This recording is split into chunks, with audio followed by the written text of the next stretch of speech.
Olá! Em alguns textos da Bíblia, pelo menos dois, nesse assunto que nós vamos abrir o programa de hoje, dá a entender, numa suposta leitura, de que anjos tiveram relações sexuais com seres humanos. O texto que eu vou ler é Judas 1, os versos 6 e 7, para a gente contextualizar, que diz o seguinte: lembre dos anjos que não ficaram dentro dos limites da sua própria autoridade, mas abandonaram o lugar onde moravam. Eles estão amarrados com correntes eternas, lá embaixo na escuridão onde Deus os está guardando para aquele grande dia em que serão condenados. Lembrem dos moradores de Sodoma e Gomorra e das cidades vizinhas, que agiram como aqueles anjos e cometeram imoralidades e pecados sexuais. Isso está em Judas 1, verso 7. Existe outro texto lá em Gênesis 6. Agora, será que a Bíblia realmente está falando que anjos tiveram envolvido com moralidades ou pecados sexuais com seres humanos? Será que é isso o que a Bíblia está querendo dizer? Esta e muitas outras questões você acompanha agora, pois está no ar, na mira da verdade.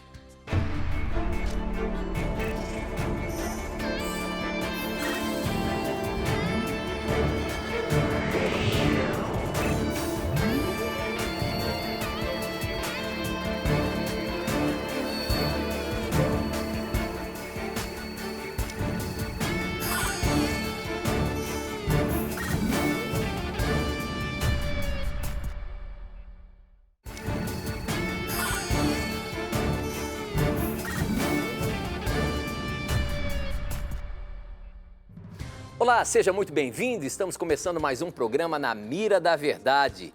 E você que acompanha o programa já sabe, né? Você pergunta e a Bíblia responde. E a você que está chegando aí pela primeira vez, quem sabe está zapeando o seu televisor e caiu aqui na Novo Tempo, esse é o canal da Esperança e esse é o programa Na Mira da Verdade, um programa de perguntas e respostas bíblicas. Se você porventura tem alguma dúvida, se você tem algum questionamento sobre religião, sobre o que é a palavra de Deus, ou até mesmo você que acompanha lendo a Bíblia, com certeza em algum momento você se depara em algo que você não compreende muito bem. Esse é o programa onde você pode tirar todas as suas dúvidas bíblicas. Se você quer ou tem alguma dúvida bíblica, manda pra gente e a resposta vai estar baseada na palavra de Deus. E quem está na mira para responder através da palavra de Deus é ele, professor Leandro Quadros. E aí, professor, tudo bem? Animado mais uma vez para os questionamentos que vão chegar aí para você?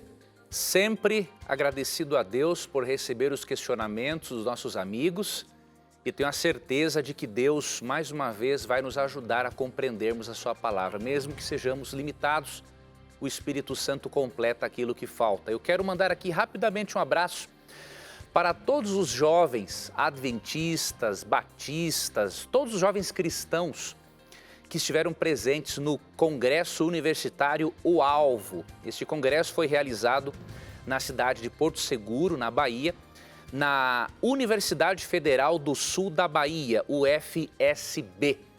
Foi um congresso muito interessante, realizado no sábado e no domingo. E eu agradeço a todos vocês que participaram, que assistiram, que fizeram suas perguntas e desejo que Deus continue usando a cada um de vocês para mostrar na universidade onde se encontram que há muito mais lógica em ser um cristão, há muito mais argumentos filosóficos a favor do cristianismo do que a favor do ateísmo. Que Deus continue usando a cada um de vocês para que sejam luzes aonde vocês estiverem. Muito bem, e nesse programa eu quero dizer para você, não tenha preconceitos em fazer a sua pergunta, em fazer a sua questão, o seu questionamento.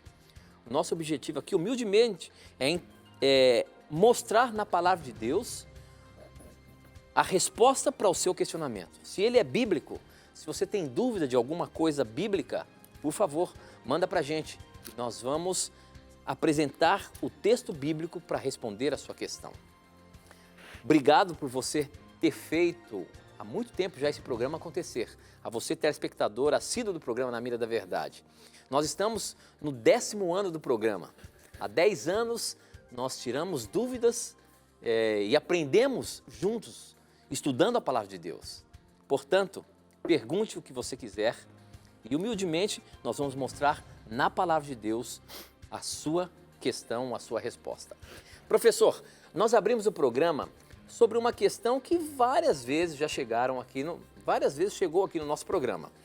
Essa questão, acho que existem 2 textos básicos. Um é lá de Gênesis 6, onde dá a entender que os filhos de Deus se envolveram com os filhos dos homens, com as filhas dos homens.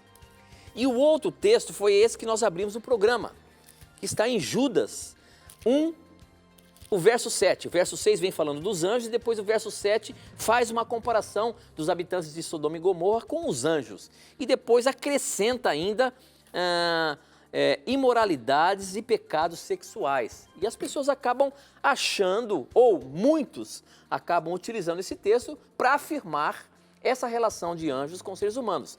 Essa pergunta, professor, quem mandou foi o Leanderson Oliveira pelo Facebook. E ele disse até o seguinte: é verdade que os anjos caídos tiveram relações com humanos e por consequência nasceram os gigantes?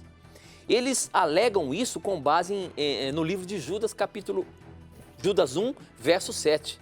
Eu sinceramente não acredito nesse relato, mas esse verso dá a entender que isso procede. Por favor, professor, explique e tire as dúvidas das pessoas que estão sendo ensinadas de maneira errada esta heresia que andam sendo pregadas por aí. E aí, professor, como que é essa história de anjos e seres humanos, isso procede? Na verdade, essa é uma interpretação que existe especialmente no judaísmo antigo, né? Alguns interpretavam assim, alguns autores evangélicos também interpretam, né? Mas a maioria dos intérpretes cristãos tradicionais não aceitam essa interpretação absurda, né? E nós vamos ler aqui os textos, fazer uma breve análise para que o nosso telespectador perceba que é uma viagem na maionese, né? Dizer que anjos se envolveram sexualmente com seres humanos. Então, em primeiro lugar, quando você lê Judas, né, capítulo 1, versos 6 e 7, o texto diz que os anjos não guardaram o seu estado original, mas abandonaram o seu próprio domicílio, né? À luz de Apocalipse 12, 7 a 9, esses anjos não guardaram o próprio domicílio, porque se rebelaram contra Deus e foram expulsos do domicílio deles, que era o céu, né? E aí diz assim: e ele tem guardado sobre trevas em algemas eternas para o juízo do grande dia. Ou seja, esses anjos estão reservados aqui no planeta Terra, de acordo com Apocalipse 12, verso 12, reservados para o juízo que ocorrerá depois do milênio, de acordo com Apocalipse 20. No verso 7 diz: como Sodoma e Gomorra e as cidades circunvizinhas, que havendo se entregado à prostituição como aqueles, seguindo após outra carne, são postas para exemplo do fogo eterno, sofrendo punição. Então o que ocorre aqui não é uma afirmação de que os anjos praticaram imoralidades sexuais como Sodoma e Gomorra, porque seria uma contradição. O que é condenado aqui em Sodoma e Gomorra, né, é a relação homossexual, não a relação heterossexual, né? Então, os anjos, assim como os anjos corromperam o seu estado original, tendo sido expulsos do céu por se rebelarem contra Deus, Sodoma e Gomorra se corromperam. Então, contrastam-se aqui 2 casos para mostrar a mesma consequência para ambos, porque no final do verso 7 diz assim, ó: havendo se entregado à prostituição como aqueles, seguindo após outra carne, são postas para exemplo do fogo eterno, sofrendo punição. Então aqui é feito uma comparação entre os anjos que abandonaram o seu estado de pureza por se rebelarem contra Deus, com os habitantes de Sodoma e Gomorra, que abandonaram o seu estado de pureza e apegaram-se a relações contrárias à natureza. Né?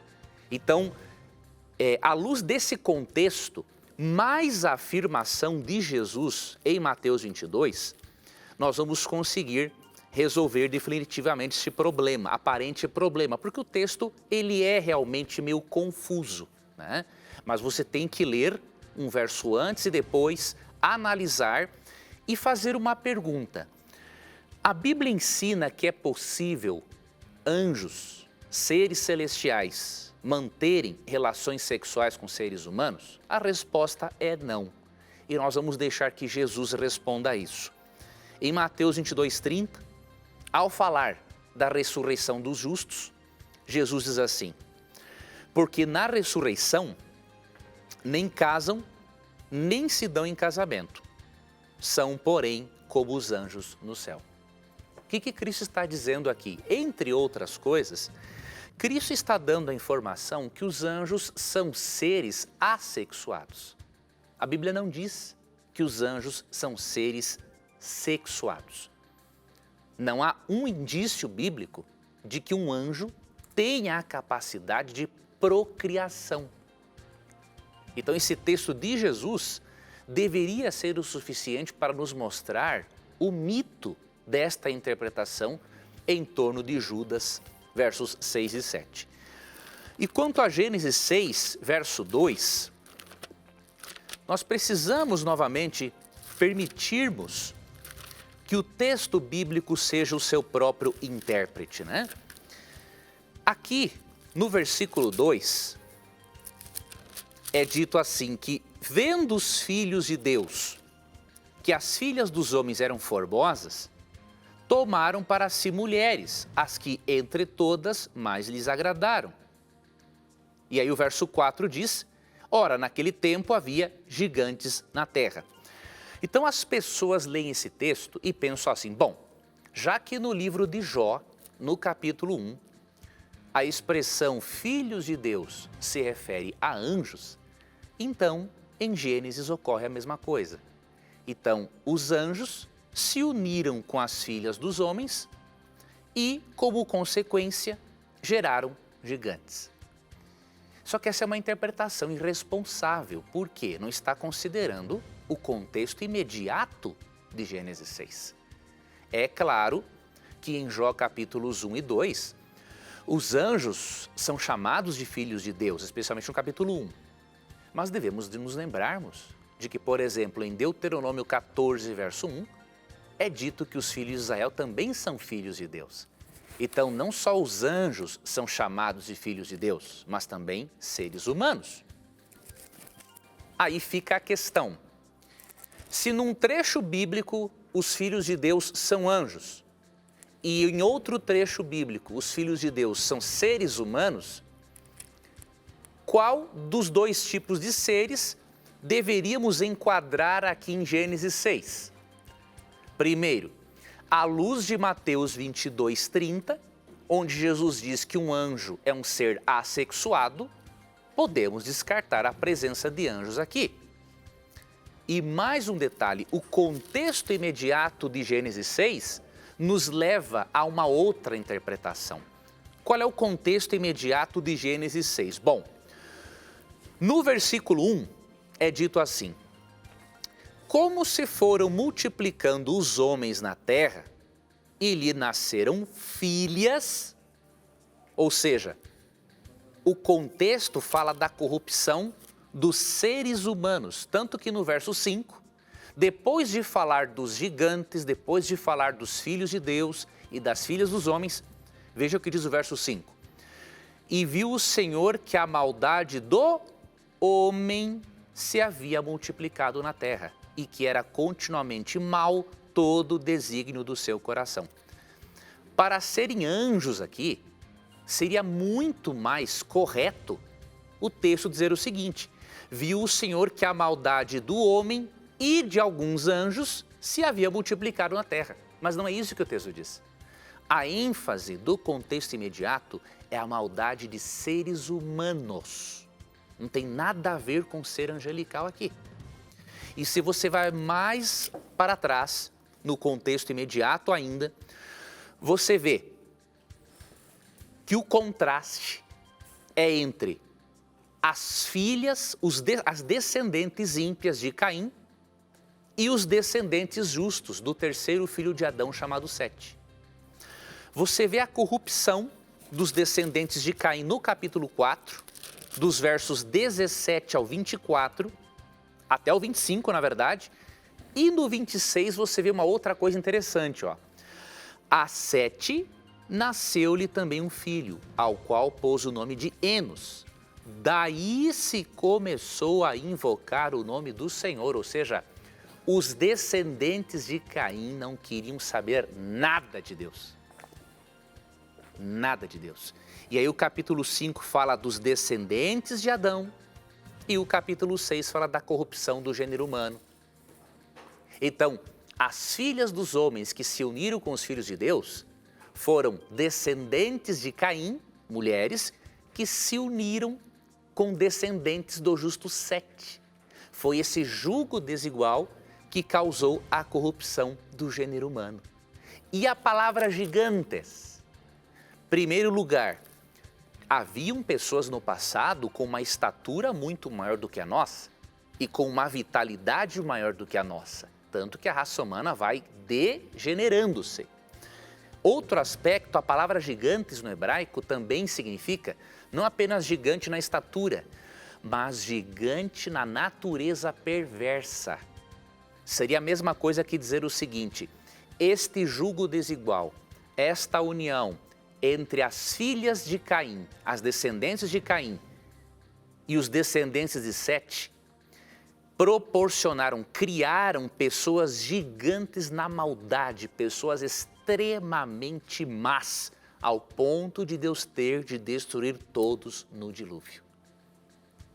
Então, avalie o contexto imediato, avalie alguns versos paralelos e você vai perceber que esta interpretação de que anjos se uniram sexualmente com mulheres é uma interpretação destituída de qualquer fundamento bíblico.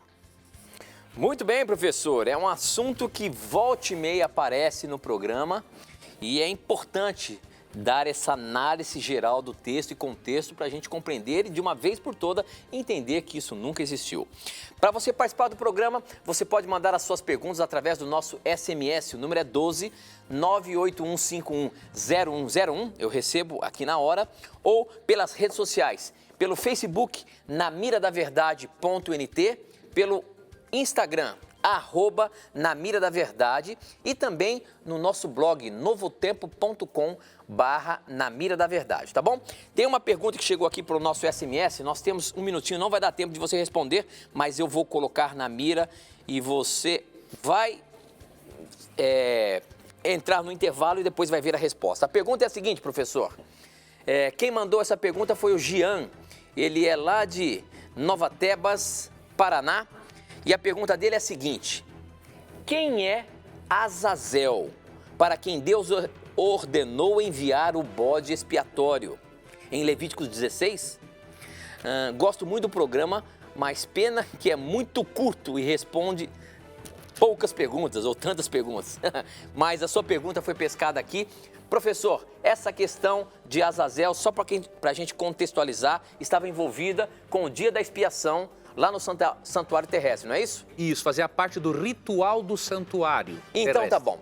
Nós vamos ter que ir um breve intervalo, não sai daí não, e você vai ter a resposta na Bíblia dessa questão. A gente volta já já.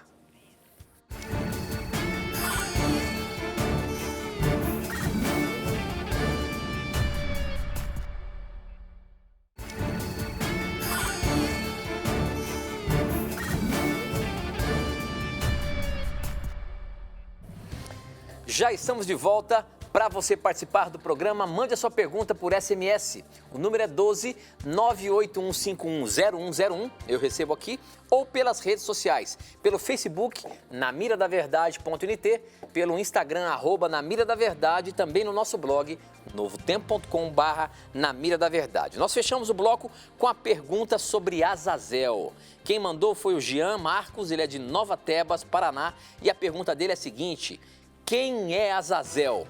Para quem Deus ordenou enviar o bode expiatório em Levíticos 16. E muita dúvida, ou a grande dúvida desse tema Azazel, é pelo fato de que muitos têm a dúvida se esse bode representa Cristo ou Satanás.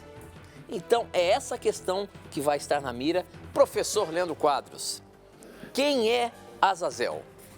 Que é representado no dia da expiação, lá por um dos animais, que são 2 bodes. Veja, Deus tinha um ritual no santuário para ele ensinar o plano de salvação para os israelitas, né? E por meio de todo esse ritual, Deus ensinava que um dia viria um substituto para morrer por nossos pecados, que existiria alguém que seria responsabilizado por esses pecados e que Deus julgaria o mal. Então, por meio do ritual do santuário, Deus revela o plano de salvação e alguns aspectos do conflito entre o bem e o mal. E tinha um momento chamado Dia da Expiação, que era uma festa que acontecia uma vez ao ano, que era considerado por eles um dia de juízo, um dia de reconciliação com Deus, em que Deus apagava os pecados que haviam sido transferidos para dentro do santuário. E neste processo de expiação entravam em cena 2 bodes. Alguns irmãos evangélicos pensam que os 2 bodes representam 2 fases do ministério de Cristo. Já nós e outros autores evangélicos e judeus compreendemos que, na verdade, Azazel não se refere a uma segunda fase de Cristo, mas a Satanás. Vou lhe apresentar as razões para que você possa avaliar os argumentos, né, à luz daquilo que eu vou apresentar para você. Em primeiro lugar, o verso 8 diz assim, verso 7, depois pegará os 2 bodes e os apresentará ao Senhor à entrada do encontro. E lançará sortes quanto aos 2 bodes, uma para o Senhor e outra para Azazel. Eu estou lendo aqui na Nova Versão Internacional. Alguns eruditos creem, e nós concordamos, que se os 2 bodes representassem a Cristo, não teria lógica em lançar sortes. Lançar sortes para ver qual iria para o deserto. É meio que sem fundamento isso. O lançar sortes indica que um bode iria para o Senhor e outro para um ser antagônico. Mesmo que para alguns eruditos o termo Azazel tenha uma etimologia incerta, para boa parte de eruditos, inclusive judeus, Azazel se refere a um demônio do deserto. Então, um bode seria para o Senhor e outro para um demônio do deserto. Aí alguém pode se perguntar, mas então você está dizendo que ao Azazel fazer expiação pelos pecados do povo de Israel, quer dizer que Satanás expia pecados juntamente com Cristo? Não se adiante neste raciocínio. Eu não estou contradizendo Isaías 53, que de forma clara diz que unicamente Cristo assumiu os nossos pecados. Só que você tem que entender uma coisa, Cristo assumiu a culpa pelos nossos pecados, mas não a responsabilidade dos mesmos.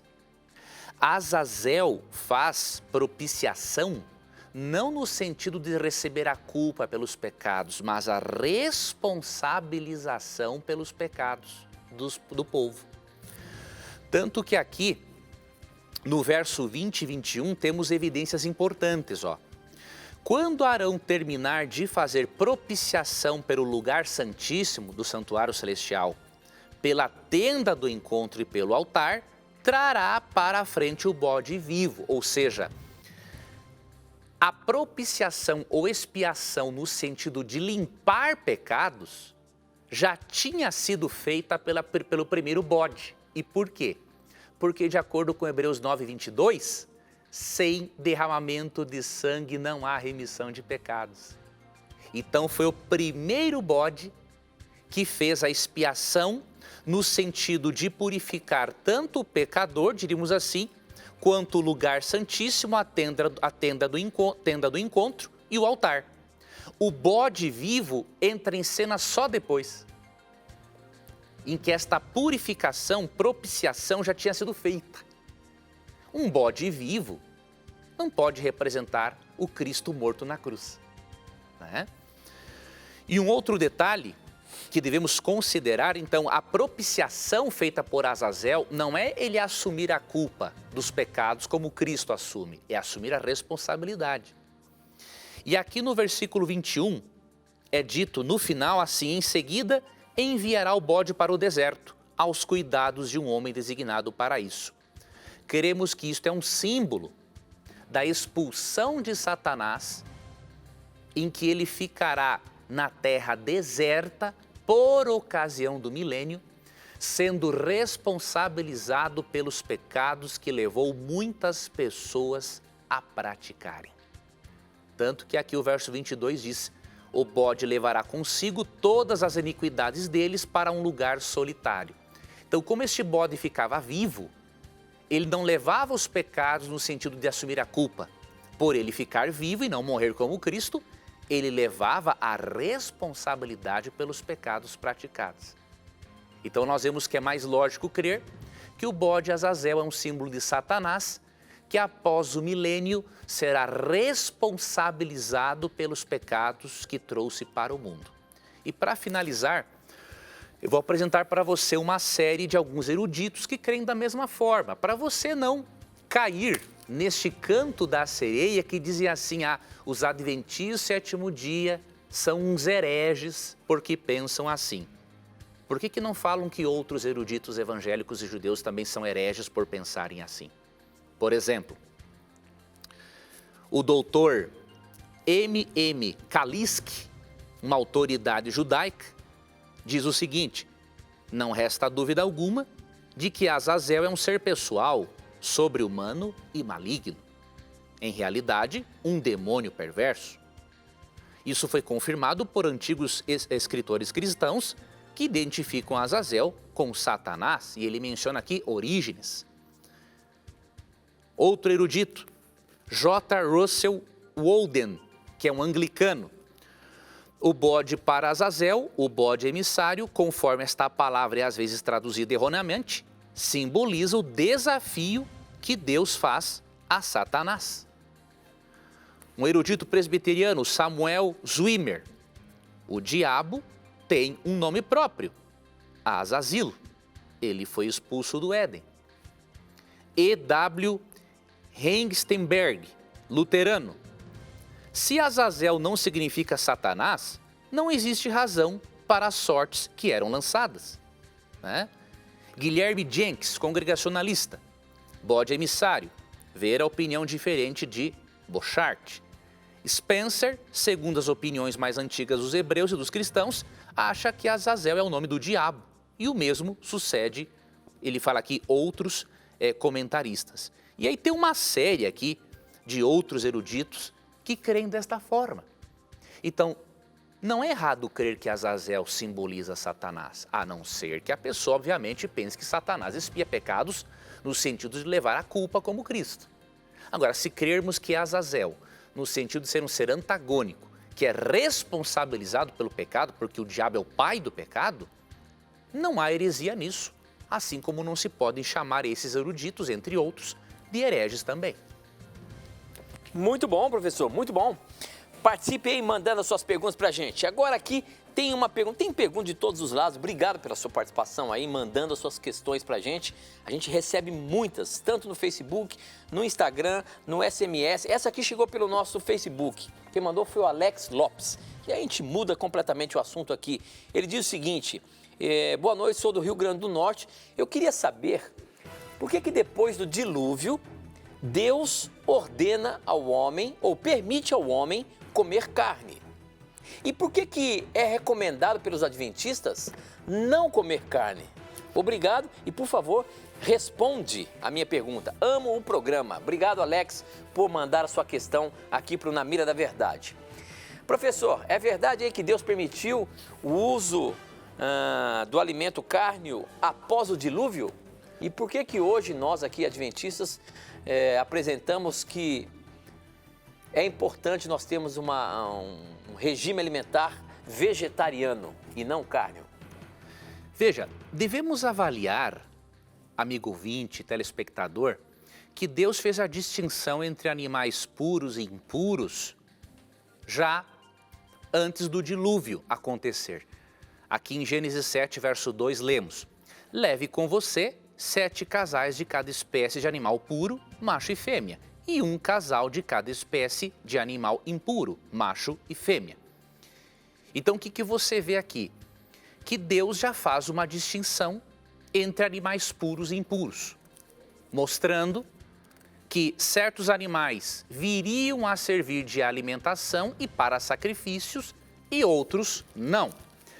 E quando vamos para Gênesis 9, Noé está saindo da arca e Deus diz, no verso 3, que tudo aquilo que se move fosse puro, obviamente, à luz de Gênesis 7:2, serviria para alimento.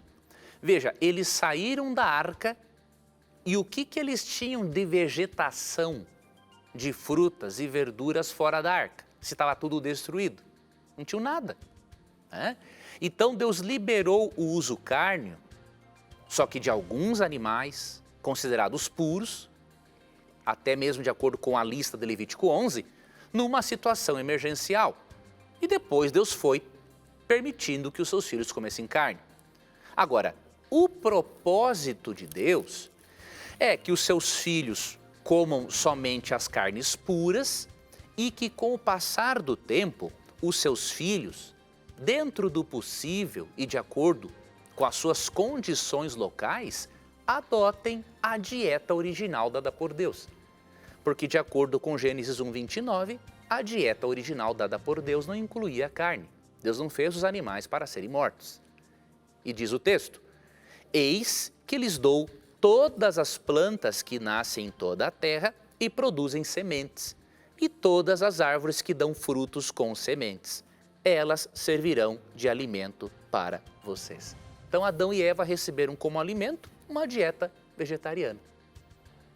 Então é por isso que os adventistas, mesmo não obrigando ninguém a parar de comer carne, isso é uma questão pessoal, né? O adventismo sempre vai enfatizar o vegetarianismo, primeiro porque é o melhor para a saúde, né?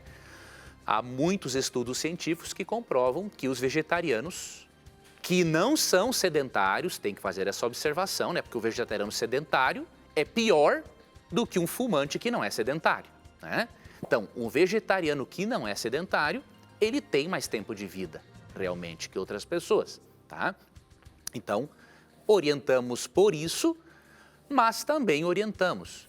Cada pessoa dentro do seu tempo, cada pessoa reforma o seu próprio prato, né? Ninguém tem nada a ver com aquilo que o seu irmão come, né? Então, cada um deve pedir ajuda a Deus para se alimentar de forma mais saudável e natural possível. Porque quanto mais natural a alimentação, mais capacitada estará a mente para entender a Bíblia, para ter discernimento espiritual. Muito bem, professor, muito bem. Nesse momento eu quero anunciar ou apresentar para você o nosso presente semanalmente aqui no programa Na Mira da Verdade. É convidar você a estudar a Bíblia com a gente através deste curso bíblico, Verdades para o Tempo do Fim. Um curso bíblico em que os temas são relacionados nos tempos em que estamos vivendo, o tempo do fim. Para você pedir esse curso bíblico aqui para a gente, você pode entrar agora no nosso blog, novotempo.com/Na Mira da Verdade. Você vai ver ali do lado direito, peça o seu curso bíblico gratuito, clique lá e você vai fazer um cadastro para que chegue direitinho aí na sua casa o curso bíblico Verdades para o Tempo do Fim, tá bom? É o curso que nós oferecemos aqui Na Mira da Verdade desde quando começamos a fazer esse programa. Afinal de contas, essas verdades do tempo do fim têm tudo a ver com aquilo que nós aprendemos semanalmente aqui, tirando as nossas dúvidas. Se você preferir, você também pode ligar para a gente. 0 operadora 12 21 27 3121 no horário comercial, você liga e você vai fazer um cadastro pedindo o seu curso bíblico. Gente, milhares de pessoas já pediram esse curso bíblico. Se você ainda tem dúvida de alguma coisa, essa é uma grande oportunidade de você tirar muitas dúvidas na palavra de Deus. É gratuito, você não paga nada. Peça agora. Liga pra gente no horário comercial, então entre agora no nosso blog, novotempo.com/na mira da verdade, tá bom? Nós temos que ir para mais um intervalo. Não sai daí não, tem muita coisa boa ainda para colocar na mira da verdade. A gente volta já já.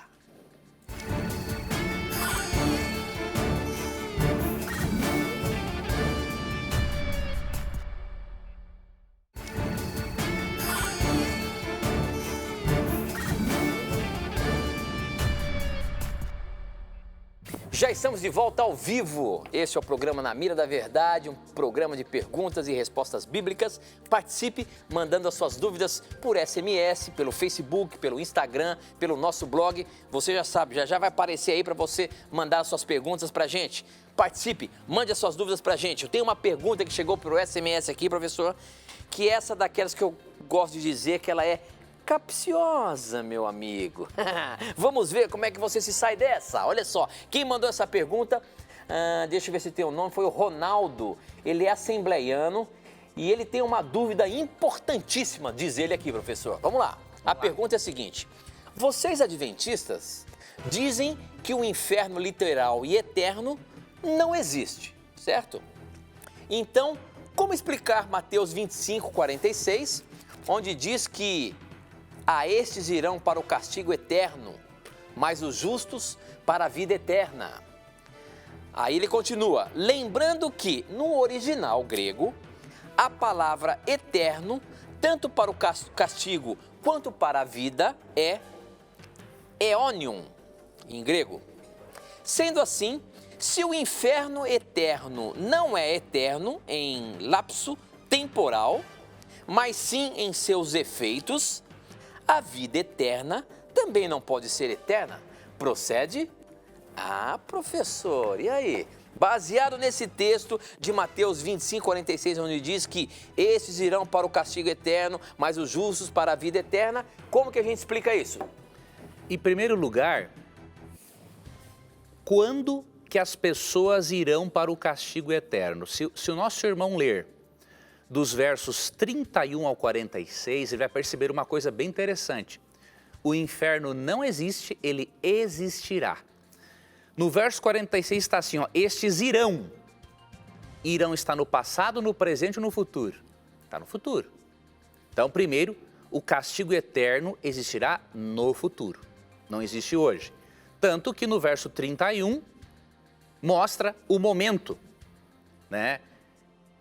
Um acontecimento que deve ocorrer antes do castigo eterno. Ó. Quando o Filho do Homem vier em sua glória, com todos os anjos, assentar-se-á em seu trono na glória celestial. Todas as nações serão reunidas diante dele, e ele separará umas das outras, como o pastor separa as ovelhas dos bodes. Então, as ovelhas irão para a vida eterna e os bodes para o castigo eterno. E quando? Depois que Cristo voltar. Então é muito claro isso aqui, o castigo eterno é um evento futuro. Agora, o irmão disse também que o castigo eterno, a palavra eterno, é a mesma palavra que se refere à vida eterna dos justos. E que, portanto, se a vida eterna dos justos significa um tempo sem fim, o castigo dos ímpios também deveria ser um tempo sem fim. Eu já li alguns eruditos apresentando este argumento, mas eu posso lhe garantir que esse é um argumento que, por mais que pareça lógico, ele é furado. Por quê? A palavra aionios, que é a palavra eterno no grego, ela pode se referir a um tempo infinito ou a um tempo finito, tá?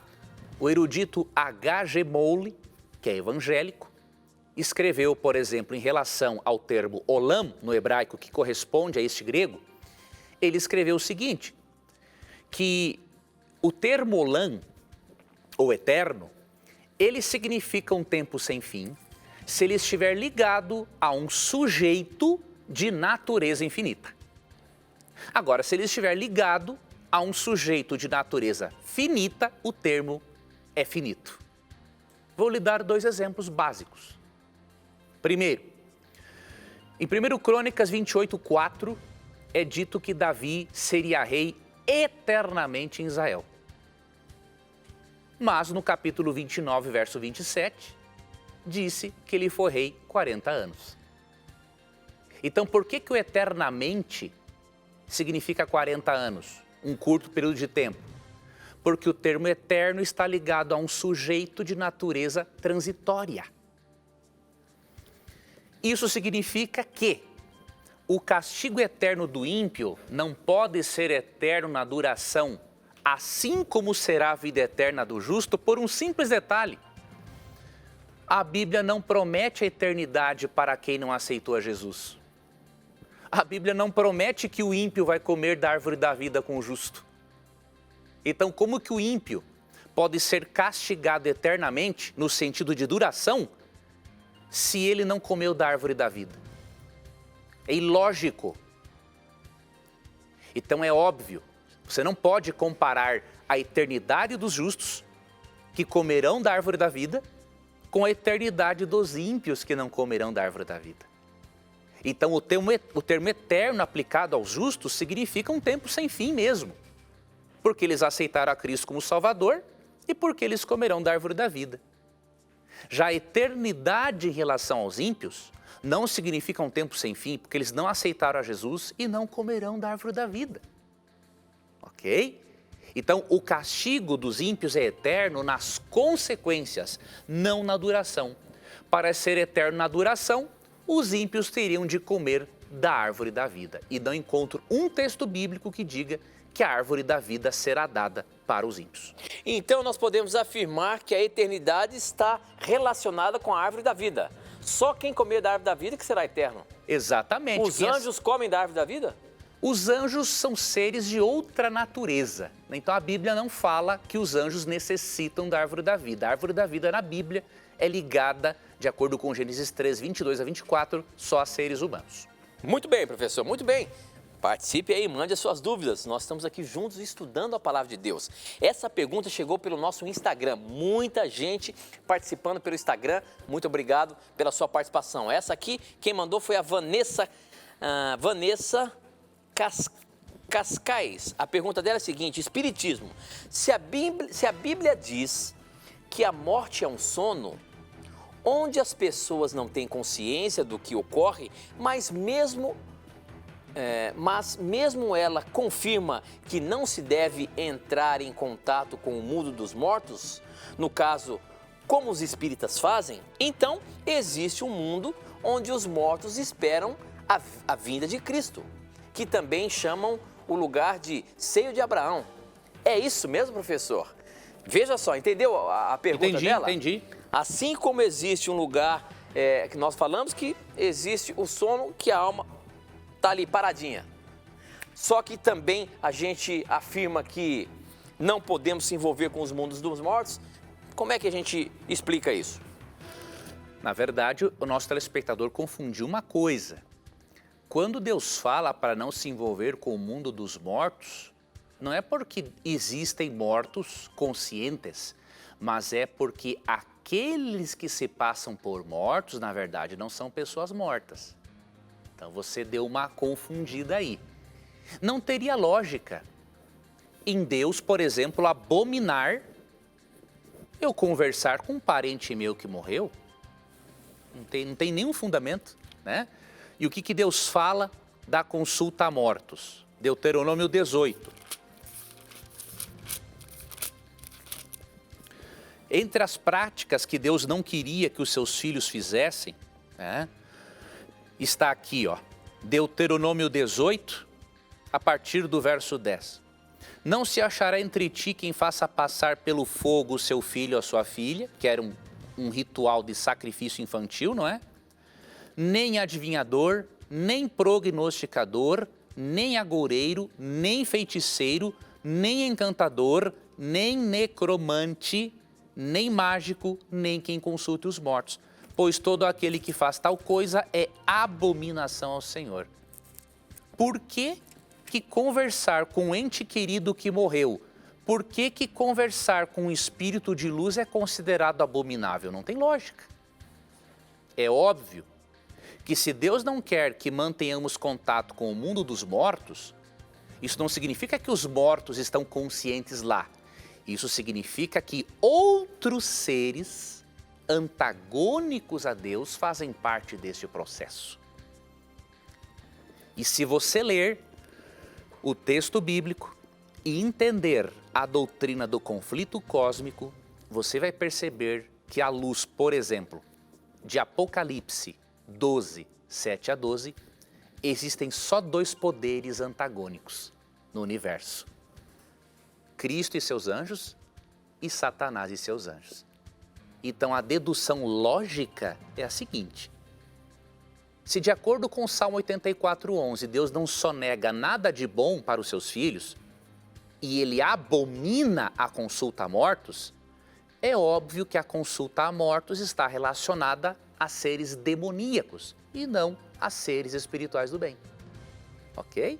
Então, estude a doutrina do conflito cósmico e você vai perceber que, na verdade, por mais que nossos amados irmãos espíritas sejam sinceros, filhos de Deus, por quem Cristo morreu na cruz, à luz da Bíblia, eles estão sendo, sim, enganados por seres demoníacos. Agora, professor, aqui no mesmo Instagram, a Fátima, ela perguntou o seguinte: lá em 1 Samuel 28, verso 15, foi Samuel mesmo que subiu para atender a Saul? Porque a Bíblia diz que os mortos não voltam, não é? Então vamos ler. 1 Samuel 28, 15 diz o seguinte: então Samuel disse a Saul: por que é que você foi me incomodar? Por que me fez voltar? Saul respondeu, e aí continua o texto, dando a entender de que Samuel voltou do mundo dos mortos para falar com Saul. Isso que está na Bíblia. Como é que a gente explica isso? Em primeiro lugar, esse é um dos textos realmente usados, não é?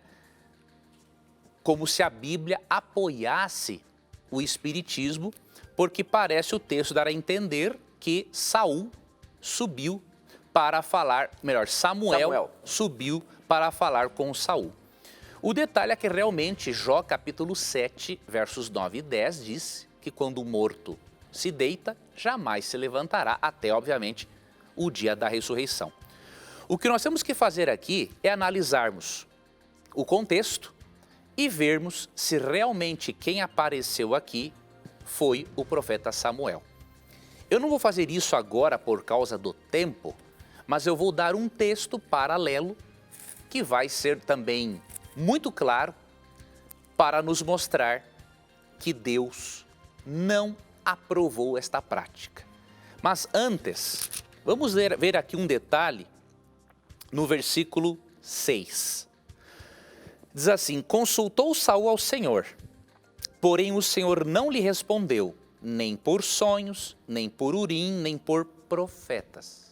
Veja, se Deus não queria mais se comunicar com Saul, será que o profeta Samuel seria um profeta desobediente e falaria com Saul mesmo contra a vontade de Deus? Eu duvido.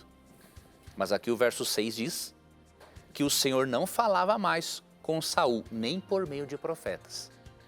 Então é bem improvável que o profeta Samuel desobedecesse a Deus e falasse com Saul.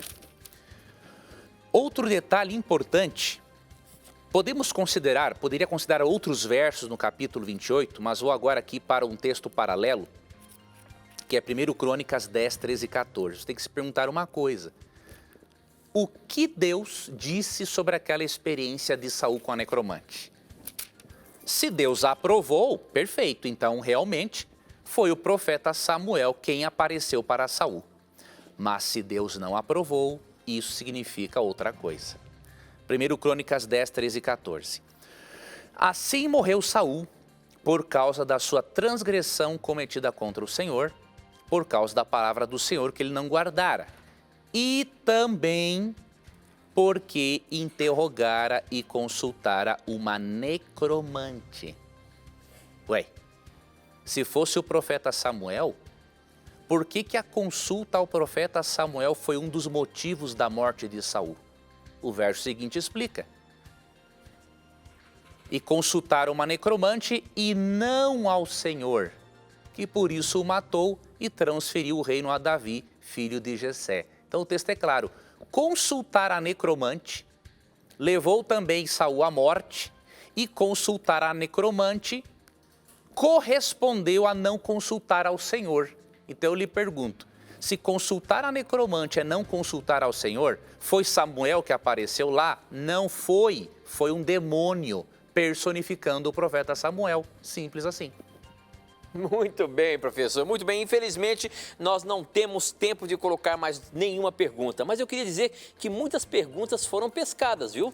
É que, infelizmente, o nosso tempo não dá, mas olha, não desista não, continue mandando suas perguntas. O Alan da Costa pelo Facebook foi pescar a sua pergunta, a Inês Padilha foi pescar a sua pergunta, a Bruna foi pescada, enfim, vários, pelo Instagram, o Gonzaga, o Diego, o William Souza, mas a sua pergunta não teve tempo de entrar no ar. Não desista, manda suas perguntas, porque em algum momento ela será respondida. Professor, mais uma vez, obrigado aí pelas respostas. Eu sei que hoje as perguntas foram complexas, mas a gente aprende sempre com cada questão que a Bíblia nos apresenta. Muito bom, Tito. Um abraço para você. Deus te abençoe, amigo telespectador e ouvinte. E sempre lembre-se que no nosso programa, sempre que você tiver a coragem de perguntar, a Bíblia terá coragem de lhe responder. Aqui você já sabe, os seus questionamentos e as suas dúvidas sempre estão na mira da verdade. Até o nosso próximo encontro. Tchau.